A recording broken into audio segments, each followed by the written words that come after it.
Hey everybody, welcome to Crochet Shay.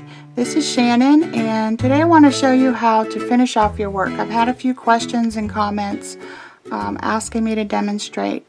So I've got a swatch here, and this last row has some double crochet, and it doesn't matter which stitch, I'll show you how to finish it off.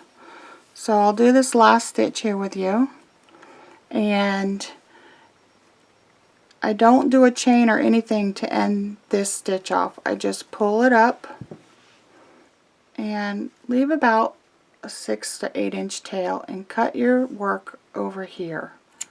Don't ever cut near the loop here, because so many times I've done that and I've cut the wrong piece and ruined my project because I cut the wrong one and it was way too short. So now you have this long tail here, and you have your beginning tail too, which started with a slip knot. So this piece is more secure and you need to sew this in, but this one here where you end off with your loops is much more important to make sure you sew it in really well. So get yourself a darning needle, any kind of needle that fits your size yarn, and thread it through.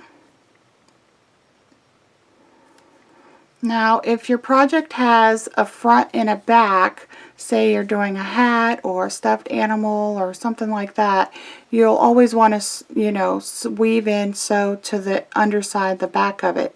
If you're doing a blanket or a washcloth or a scarf, something like that, where both sides are always going to show, then you'll want your stitches to be extra neat when you weave it in. So this is how I do it. I've turned it towards the back, and let me zoom in just a little so you can really see. Okay, you can see the tails coming out here, and what I do is I try to go down into one of the stitches very close to where this one ends, so it'll have a smooth transition. And try not to pull it too tight. If you're doing a square project, you don't want this to pull tight right here. And then go sideways and weave through your bottom stitches here where you did it. I go across like 6 to 8 of them, usually about the length of my long needle or more.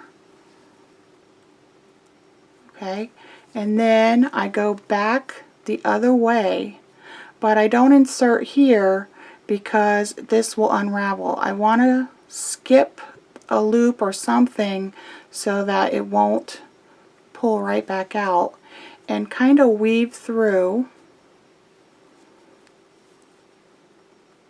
again. And I'm not going to come out to the end. I'm coming out like right before it because I'm going to go the other way and I don't want it to show on my very end.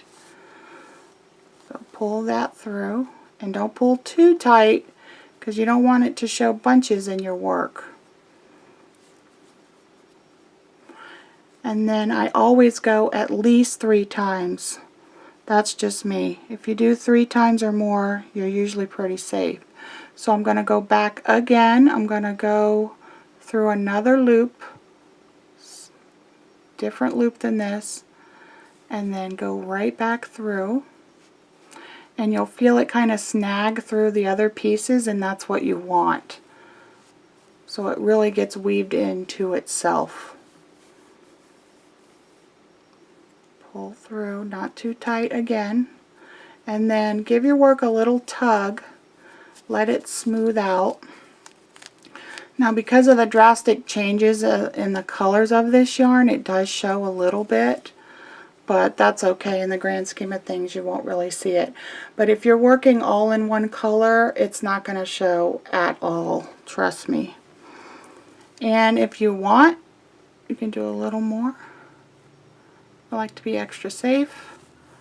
And you really don't have to tie knots. Weaving like this a few times, it's not going to come undone that many times across, even if you are rough with it or wash it. And then cut as close as you can without cutting your stitches.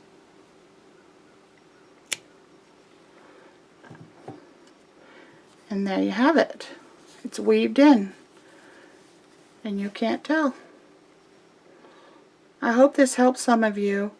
If you have any other suggestions or ways that you weave in your ends, go ahead and leave that in the comments. I'd love to see your ideas. There's lots of ways to join and end up your yarn, but I find this one to be my go-to. So I hope that helps. You guys have a great day, and I'll see you next time.